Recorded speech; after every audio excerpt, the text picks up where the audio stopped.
What's up gamers, Dreamcastguy here, and this is a very special Top 10 Thursday. This is the most requested topic of all time, something you have all been asking me to talk about for years and years, and here it is. Let's talk about the Dreamcast.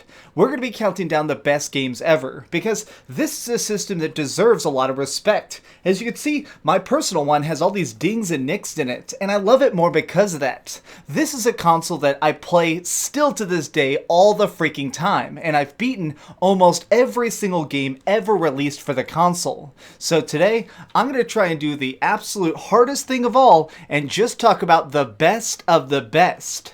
These are my picks of the top 10 best Dreamcast games ever. Number 10. Unreal Tournament. Inside of a distant planet sits a building that serves only one purpose: for murder and death, to be the ultimate arena for the greatest warriors alive to blast each other into chunks.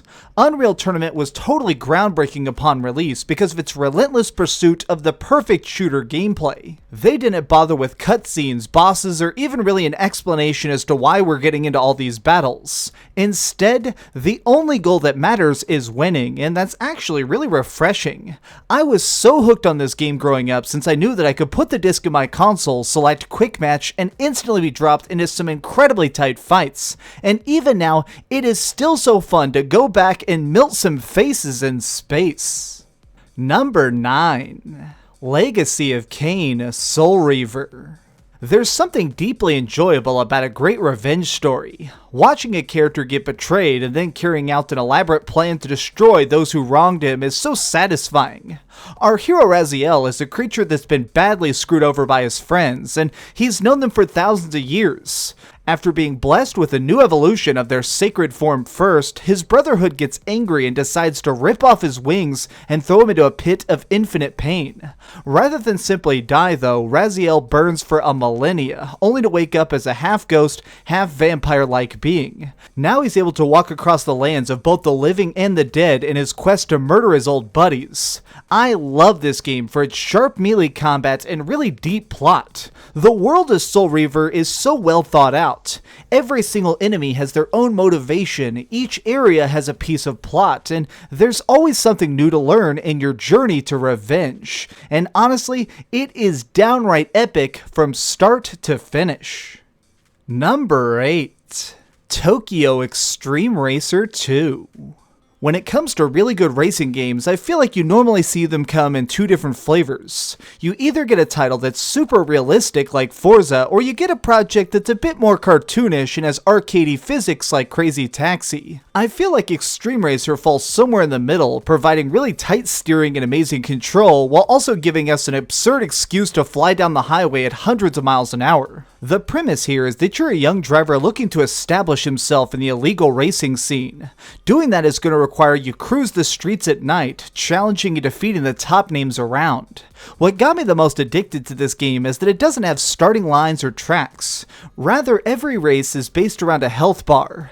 Being ahead of your enemy slowly saps their strength until they run out of energy and lose. It makes it where every second on the road feels like a true battle of skill to be ahead even by the tiniest inch. Number 7. Marvel vs. Capcom 2.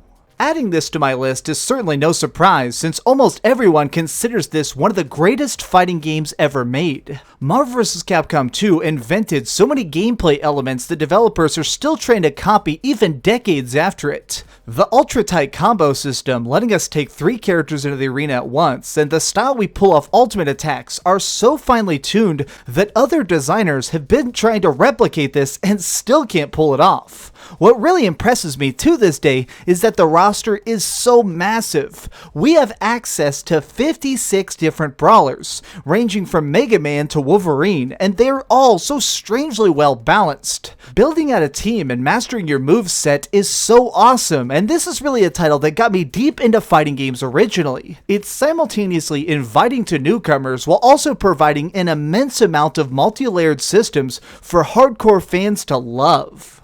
Number 6. Ikaruga. If you talk to anyone long enough about retro gaming, you'll surely hear them say the old phrase, "Games used to be so hard back in the day," and I feel like no game more perfectly sums up that idea than Ikaruga. Side-scrolling shoot-em-ups in this style are often called shmups, and they're quite difficult.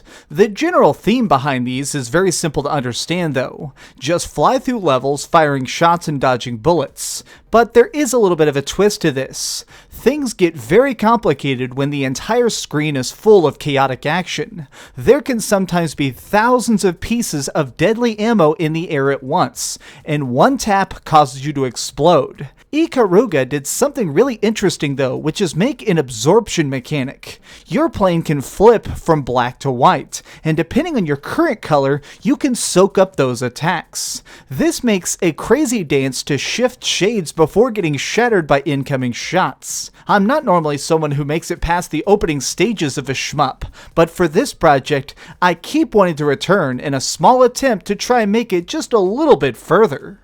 Number 5. Phantasy Star Online. Being the absolute first to do something can be impossibly hard. There's no one to learn from and you're basically just making it up as you go along, but if you're very talented and super lucky, you might just end up making something awesome. In many ways, Phantasy Star Online is the original MMO. The game takes place on a new, mysterious planet that humanity has fled to once Earth has been made uninhabitable. From orbit, this land looks like a shining paradise, but on the ground, it turns out that the wildlife really likes to try and eat people. As hunters, it's our job to visit the surface and try and beat up thousands of different monsters to make it safe for everyone else to come down. This game is so ridiculously fun, and to top it off, it was playable online. By plugging your Dreamcast into the internet, you could join servers to fight with strangers, score some loot, and lay out some ultra big bosses. Earning better gear and completing missions with your friends across the web was so cool, since the gameplay itself was so easy to understand. I found myself constantly wanting to revisit the world, make new characters and level up, all to try and create new memories and have some legendary adventures. Number 4. Grandia II. I consider myself quite the die-hard Sega fan, but even I can admit that they haven't done the best when it comes to RPGs. The stuff they do release is amazing, and yet there just wasn't a ton of it. Other consoles like the PlayStation and Super Nintendo got hundreds of great turn-based experiences, while the Dreamcast was left very lacking. However, that is majorly made up for by the fact that each game we got was incredible, and none shines brighter than Grandia II. I am being dead serious when I say that this is my favorite RPG combat ever. Rather than just having you simply stand there, Grandia introduces the concept of cancels and counters. When it's your turn, you select what you want to do, whether it be cast a huge spell or just slash with your sword. Once you picked it, there's a short time until your attack is carried out. If you hit someone during this period, it will halt their move, which makes a surprisingly deep amount of combat strategy. This system makes it where you can constantly try and interrupt every single major attack, which means that they were able to design bosses to be way more hardcore. This game is really difficult if you don't fight smart, but I love that. With the really cool story, cool characters, and really big world, I found myself wanting to go through this just to see how strong I could possibly get. Number 3. Resident Evil Code Veronica. Selecting just a single game from this fantastic franchise was torturously rough. On the Dreamcast, we got Resident Evil 2, 3, and Code Veronica, and each of these are absolute must-play games. But since I don't want to make this whole list about horror, I've given this slot to Code Veronica. This is perhaps the pinnacle of the entire series in my opinion, because it manages to stick with the roots of raw scares. You get barely any bullets, creatures are very hard to kill, and this island that we're stuck on is very confusing when you arrive. Claire Redfield has been left in this isolated prison hoping she'd die, and during her stay, there is a horrible virus outbreak. Now the latest batch of Umbrella's experiments is on the loose, and we'll need to scramble if we want to get out of here. What really makes this game phenomenal is that it shifts between tones and environments a lot, but it doesn't lose focus. The villains we face are creepy mutants, psychopaths, and sometimes even friends who have been infected, but still, we see Claire Redfield pushing forward to solve the next problem. I've beaten this project over 20 times, and I've even live-streamed it once just because I find each moment of it thrilling. While other parts of the Resident Evil series, like RE4, are great, Code Veronica will always hold a very special place in my heart. Number 2. Shenmue. On a rainy day, Ryu Hazuki rushes home, only to discover the place is trashed. Inside, strange men in suits are guarding the door while a taller gentleman in odd clothes begins beating your father. As a well-trained martial artist, your dad puts up a decent struggle, but it's not long before he's defeated, and the final blow is so devastating he actually dies from it. This dramatic scene is the start of Ryu's tale, and it sets him on a path to try and find this killer and get even. How do you even begin doing that? In Japan in 1986, there isn't a lot of stuff you can do, except for ask a lot of questions. So that's what he does. The gameplay of Shenmue is very much a detective piece. You walk around trying to figure out what the next clue could be. That can mean that you're asking about sailors, racing forklifts, or just beating up people down by the docks. Shenmue is really fun because it's just so bizarre at times. There is an interesting element to it that it just seems like they were kind of making up the game as they went along. Ryo is a man who's very young but so driven. He wants to avenge his father, but he still wants to live a life as well. He wants to meet new people, go to places, and also play in the arcade sometimes. But at the end of the day, everything is towards a single point: revenge. Getting Londi. The original Shenmue is such a masterpiece because it manages to build such a big open world. You can pick up so many individual items in the environment, talk to so many random villagers, and do so many tiny things. Honestly, if there was a single game that I had to spend a vacation in, I'd pick Shenmue. Seeing this area in the early 80s, it just seems so alive, and even to this day, I'm impressed that the details are so rich and unique. Number 1. Skies of Arcadia. In the modern day, I hear a lot of people talk about the idea of a 100-hour-long game, about having an experience that's just so drug out and interesting that you don't want to put it down, something that you can play for an entire summer and never get bored of it. Skies of Arcadia is an RPG like that. This planet is so beautiful and you won't see anything like it anywhere else. In the land of Arcadia, there isn't really a ground. Everybody exists on these floating continents. Our heroes are a bunch of pirates, but not really the evil kind.